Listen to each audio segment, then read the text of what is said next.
Camarades, nous voici au 5e jour du congrès de la Fédération syndicale unitaire. Nous sommes la fédération syndicale qui pèse d'un poids décisif, en particulier dans l'enseignement public. Dès lundi, nous allons retourner au travail et nos décisions seront attendues par nos collègues. Dans les collèges, on va nous demander, après le 26 janvier, quelle perspective propose la FSU pour combattre l'application de la réforme des collèges? Qu'allons-nous répondre? Qu'on va distribuer des cartes postales à envoyer à François Hollande? Dans les écoles, les collègues n'attendent qu'une chose, qu'on en finisse avec le calvaire des nouveaux rythmes. Qu'est-ce qu'on va leur répondre? Que la FSU n'en demande toujours pas l'abrogation? Et sur PPCR, on va leur dire qu'on participe à la mise en œuvre d'un accord qui va organiser la mobilité forcée et instaurer le parcours professionnel au mérite? Mais on va les rassurer. On a décidé de faciliter les modalités de conclusion d'un accord avec le gouvernement.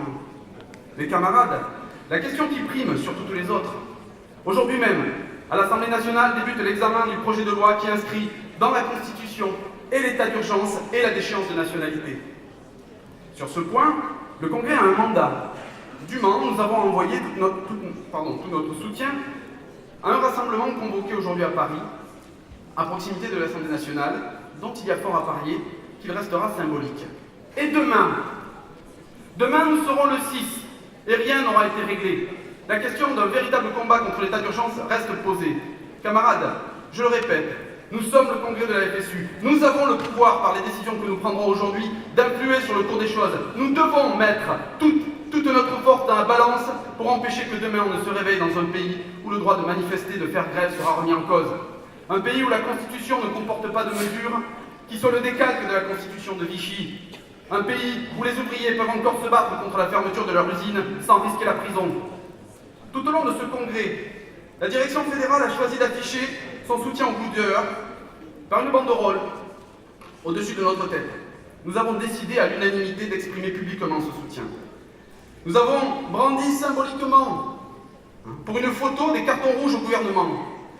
Mais si maintenant la FSU ne lève pas le petit doigt pour combattre les projets du gouvernement, état d'urgence, déchéance de nationalité, loi pénale, alors on peut décrocher cette banderole et la remplacer par une autre. Soutien au gouvernement. Camarades, le Congrès a encore le pouvoir de décider. Levée immédiate de l'état d'urgence, retrait du projet de loi constitutionnelle, retrait du projet de loi pénale. Et si la FSU se rend au comité de suivi, quel message enverra-t-elle? Que le gouvernement peut continuer sa politique réactionnaire et que l'opposition d'une des principales fédérations syndicales n'est qu'une opposition de façade.